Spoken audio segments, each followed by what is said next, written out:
Good job. Good to have you with us if you're from around the world. It's good to have you with us here at Bridge Bills Monday night. And we're continuing our series, week 7 of the Limiting Beliefs. Tonight we're going to talk about the right ingredients. So as you can see here, I'm no chef, but I've got the right ingredients, well, kind of the right ingredients to make something. I don't know what I'll make, maybe a cake or oats with cordial, something, you know. But tonight we're going to be talking about what it means to have the right ingredients. And I'm going to introduce you to a friend of mine in a moment. She's going to come up here and we're going to talk a little story, and it's just going to be amazing. I was absolutely blown away when I heard this story and just saw the product of what this girl produced. It was like, oh my goodness, there's just no way I could do something like that.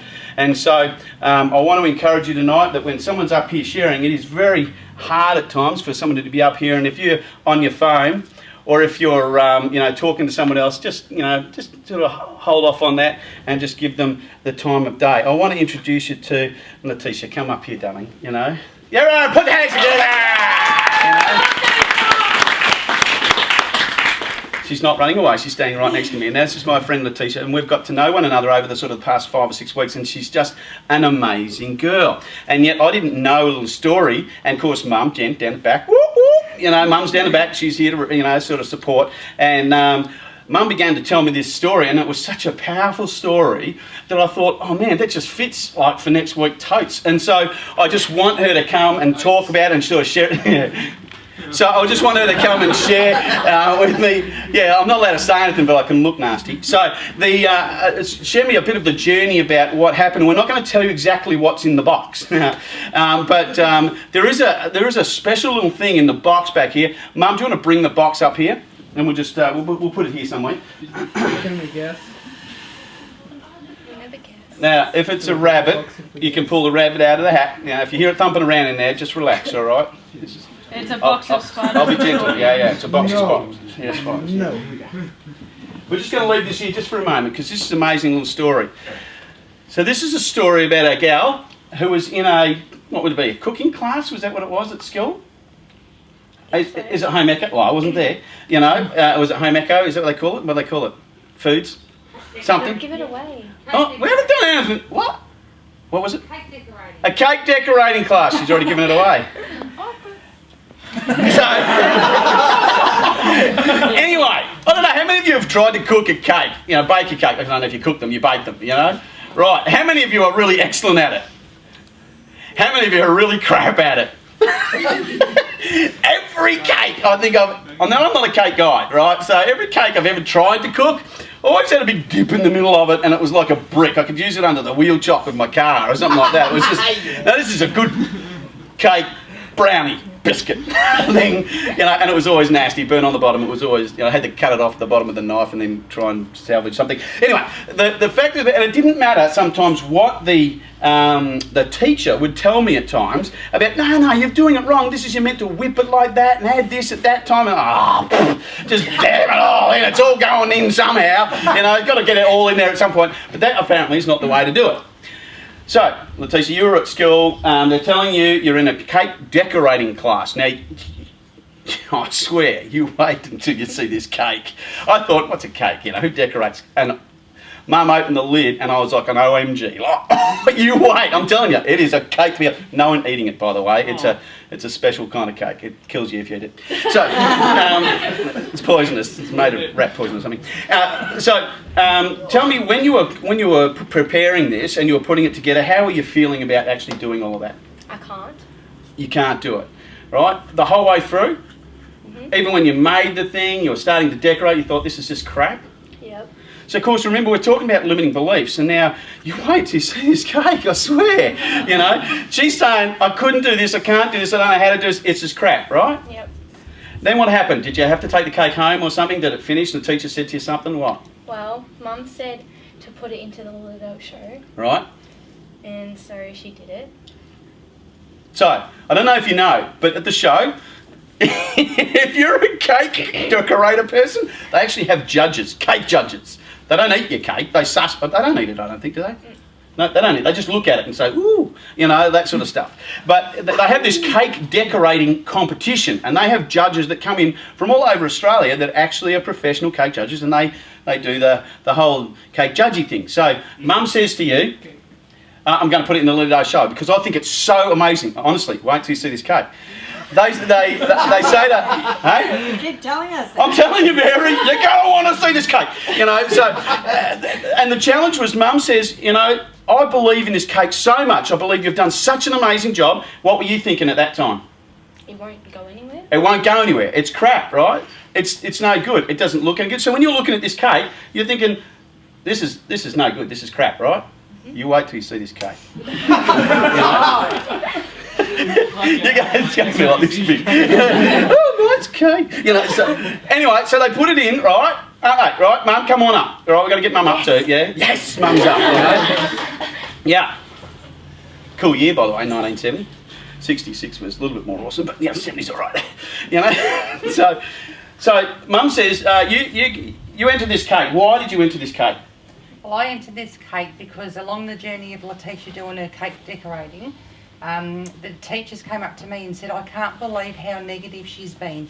I can't do this, I can't do the flowers. It was all, I can't. So I thought, I'm going to fix you. It could have backfired in my face. Because if it was crap, but you wait till you see this cake. I said, look, the only way to prove to you how good this cake is, let's enter it into the Lily Dale show. So I did. And it could have backfired in my face. I'll let you... Right, so here's this cake. Amongst all the sea of cakes, I want you to just imagine for a moment, there is trestles of cakes. Oh, Batman's delight. You know, and so there's all these cakes and all the judges are going down the aisles. Now, where was Letitia? What did you tell her to do? I said to Letitia, I said, you stay outside. I said, let me go and have a look to see where your cake is first. I said, count to 20. Let me set the camera up. So I set the camera up, she counted to 20 and then she walked. So she's at the back of the doorway, right? If you know the showground's down here, there's a doorway right down. There's all these stalls. She has to walk down the aisle to find a cake. Mum's standing down and she's already walked past. So Mum's already got the brief. You wait till you see this cake. Mum's already got the brief on where this cake is positioned, how it's been judged, where it's at, whether it's been any good, no good, whether there's a comment down there saying needs more, blah, blah, blah. You know, like judges just love to do that. And so Mum says, righto, gives the nod. Letitia walks in. Now, you're walking down the aisle and what happens? Well, I was looking at it, and then I was like, what did I come? And then my brother's like, oh wait, that's going to give it away, isn't it? No, it's a good time to give it away now. We can do it, because you wait till you see this cake. Okay, so he's like, you came first, and I'm like, really? So it's got a blue ribbon. Now, you walk past. Did you walk past your cake and go, WTF? Like, did you look at that and go, what the? How did it possibly come first? Now, cake judges are serious judges. If you ever had your cake judged, you know, you're going to realise that these guys take it really seriously. And here's Letitia's cake with a blue ribbon on it. Man, I wanted to pinch, when I was making cakes, I wanted to pinch the kid next door's blue ribbon, stick it on my cake, but it was obvious it was no good. But you wait until you see this cake, because this cake won first prize. The fact is this though, even though she was doubting the whole time that this is crap, this is no good, this is unbelievable, it's just going to be crap, Mum's saying to her, she believed in her. It's not just because she's a mum, but she believed in the product, the thing that she had produced. She said, I'm going to prove it to you. Took a big risk. Sometimes that's like what we do in our lives. We can think that we've got a talent, we go, our talent's crap, and everybody can look at you and they can say to you, but you're so good at singing. You're so good at playing that instrument. You're so good at motivating people. You're so good at this. And you go, what do? Crap. No, I'm not. But you really are. And sometimes it takes somebody else to prove it. And so then a third party comes along and says, you know what? We're going to give you the big tick of approval. You wait until you see this cake. Can we seriously just see it? Oh no, it's like that, isn't it? And you know what? The funny part is it's just like you and just like me. We have limiting beliefs that feel like no matter how many people tell us that we've got talents, that we've got abilities, that we've got skills, that we're good at something, for some reason we have to be negative and we have to put ourselves down. Because we put ourselves down before somebody else does, because that's safety. You go to America, people in America believe in their talent. And they're not ashamed to say it. And you go, oh, those Americans, Yanks, you know. Miracle. You know, so they believe that they've got a skill, a talent, and ability in something, and they just go okay about that. Why can we not be like this? And this is amazing. Wait until you see this cake. I'm going to show you the cake. Can we get it out? Don't drop it. I don't know. I don't want to touch this, man. So here we go. We're going to do it in stages. Woo. Yeah, everybody say whoa. Right, now give me the ribbon. Yeah, that's the one you use now. You use R now, right? Upside down. Look backwards at it then, you know. It's just blue. Blue always represents awesome. Now cake time. Oh my God! Exactly right. Look at this. Now we're not going to tip it over, right? I can't tilt it off there, can I? Look at this.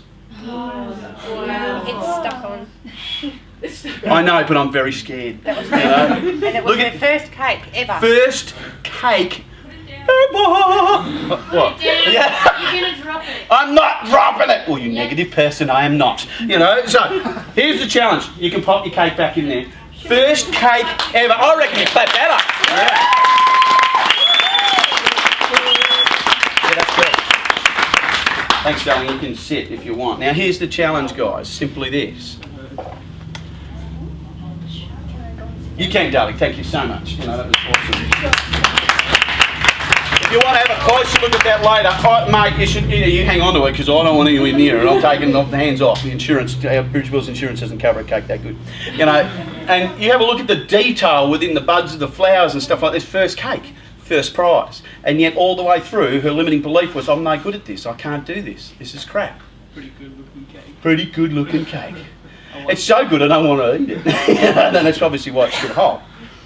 So here's the interesting thing. Wherever we put our focus, wherever we put our energy, Emerson, if you know who Emerson is, you can look him up on Google, it doesn't matter. He said this, focus goes where your energy flows. Focus goes where your energy flows. So if you focus on something, that's where all your energy goes. Now the interesting part on the weekend, my boys are going for their, is that cool? We just talk about that for tomorrow? Is that all right? Just get permission first, yeah.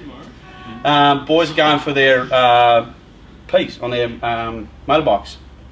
And the interesting part, yeah, it's going to be very cool. On the weekend, we went out and we were doing a few little manoeuvres, last minute sort of training, all that sort of stuff, put some tennis balls down on the ground and we wove our way through them. Now, the interesting part about how they teach you how to drive a motorcycle is they teach you how to drive it with your peripheral vision. So here's all these tennis balls lined up along the road, and you're not allowed to look down at tennis balls to swerve around them. So they're doing snakies, right, through this line of tennis balls, and they're not allowed to look at the tennis balls. The instructor says you've got to look straight ahead about 5 feet above the ground, and you're just going to weave through without looking at the tennis balls. It was rad, wasn't it? Then we put the tennis balls in a circle, and they had to come in at low speed under controlled clutch environment and look at the person. So I stood in the centre of the circle and they had to look me straight in the eyes as they went around in the circle, right round, at slow speed. You ever done that on a motorcycle? It's pretty tricky. Then go out, come back in, go the other way. And the challenge about riding a motorcycle, wherever you look, that's where you go. That's just the rule. If you want to do a U-turn, the first thing you have to do is snap your head around and look in the direction that you're going, and the bike will just follow your eyes. Isn't that bizarre? It's so trippy that you just kind of do this thing over and over and over, and it just feels like a sweet spot, doesn't it? Like when you get it, it's like, oh, I got this is grooving, you know, like you're weaving in and out, you're not looking at the balls, you're feeling like a champion. And the challenge is this for us though, wherever we focus, that's where we go. And we can tell ourselves, our own limiting belief can say, I can't do it. I was out on the weekend, I was riding to, I'm challenging myself to ride 70 kilometres, you know, everything's hurting, you know, and so I rode on the weekend, I decided, you know what, Oh God. That's not my phone. You lose points if you answer it. That's 500 points off Pirates. Sorry. All right. So thank you, write that in the Pirate Ninja would. And so here's the thing. I'm out riding. How many of you have ridden pushies before, like up decent hills and stuff like that, right? So I'm riding. I ride round the lake. I ride out through Lilydale, up past patrol apart, up under that big rusty bridge there, and sort of head up past the funeral parlour, up onto the Warburton Trail. By the time I get to that part of the Warburton Trail, I just have to stop for a moment. Just have to stop for a moment right there. Now, it's not like a big hill, right, that I've just ridden through. I've ridden around the lake, I'm right here. It's all good, but I have to just stop for a second because my stomach is saying to me, you think you're the boss. I'm about to remind you who's the boss here. I felt like I was going to lose my lunch all over the front of my pushy, you know, and I thought, this old guy rides past me. Just I catch you, you're dead, man. You know, there's no chance I'm catching him. I'm thinking, oh, I'm there, I have 10 minutes to recover, and I think, no worries, that's enough. I've done enough. 70 Ks, forget it. I've done 1.5, you know. I go, woo, yeah, that's 1.5 I haven't done in 20 years. And I think, you know what, I could stop here. My own mind would stop me. And then I think, no worries, I'm on. Right, let's go. I've got my breath back. I haven't vomited yet. So I take off. I'm up the Warburton Trail. And if you've ever ridden the Warburton Trail, it's all uphill from Lilydale to Mount Evelyn. It's all uphill. It's just like this slow... it's slow, painful death is what it is, you know. It's just gradual. It's not like bah, and you just kind of get off your bike and walk up, you know, and then cruise down the other side. It's just like it goes on forever. And there's old guys just gone, you know, and so I'm riding. I think, no worries, I'm riding. So I start riding.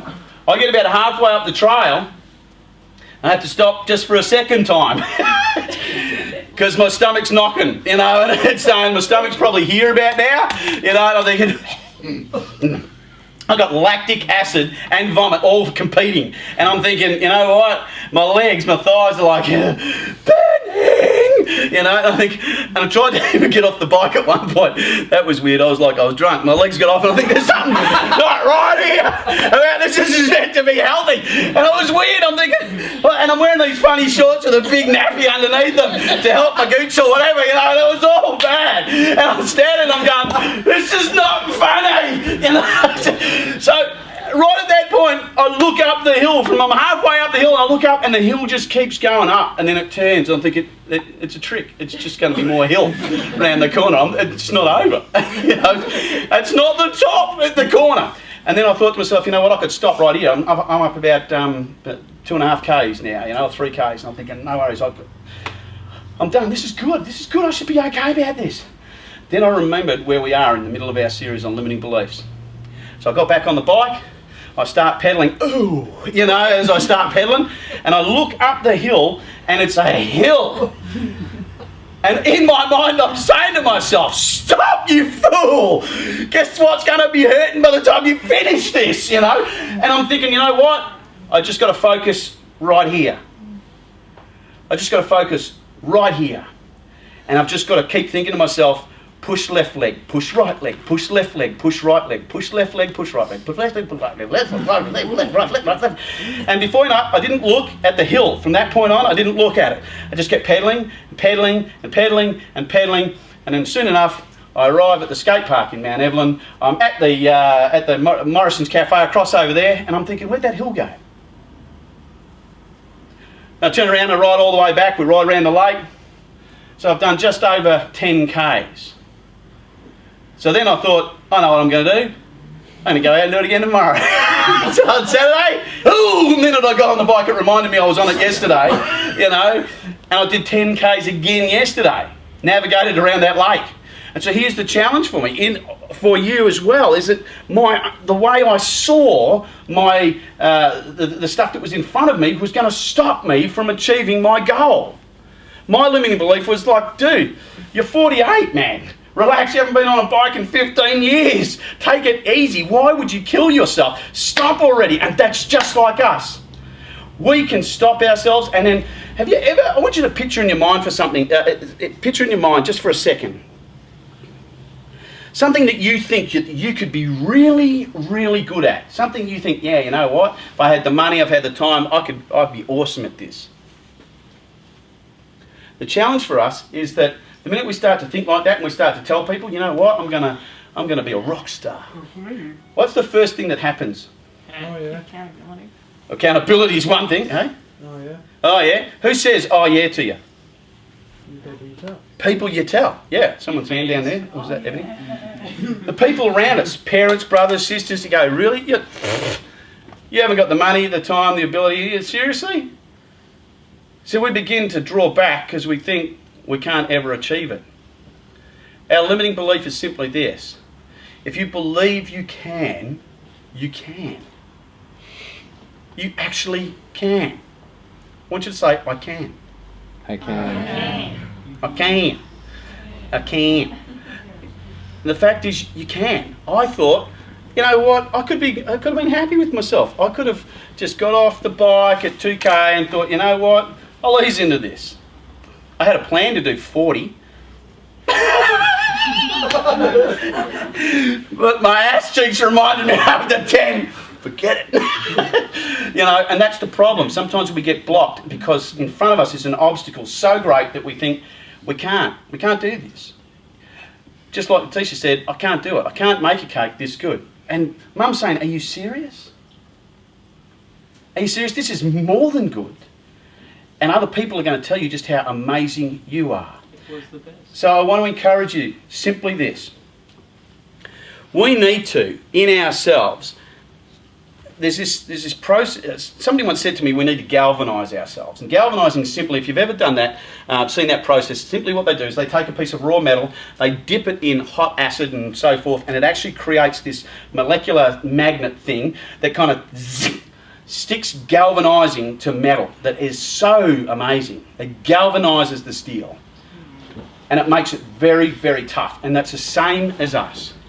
We need to, this week, just kind of remind ourselves over and over and over that we need to put ourselves in environments that things just are magnetised to us so that we just become galvanised within our own soul, within ourselves, and say, you know what, I'm going to do this. Now, I don't know if I'll do 70k, but I'm going to give it one hell of a crack, you know. A mate of mine's my age, he just ran a 42-kilometre marathon in Sydney. He's a big boy. And he just said, I said to him, you ready? He goes, I don't know. I know how to run 1 foot in front of the other. I'll just keep running until they say stop. I want to encourage you, as you go into your packs tonight, if you've got something that's a limiting belief for you, that's stopping you from believing in you, you might be the kind of person that's actually responsible for pulling other people down.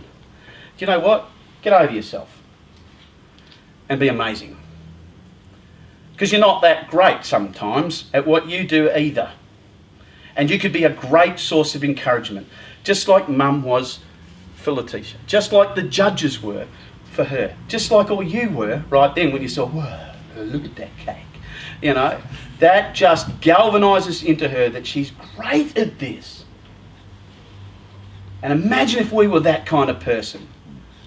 Imagine if we were that kind of person that we could just really help one another, encourage one another, galvanise one another. What's your limiting belief? If you're saying to yourself, I can't, you're wrong. You can.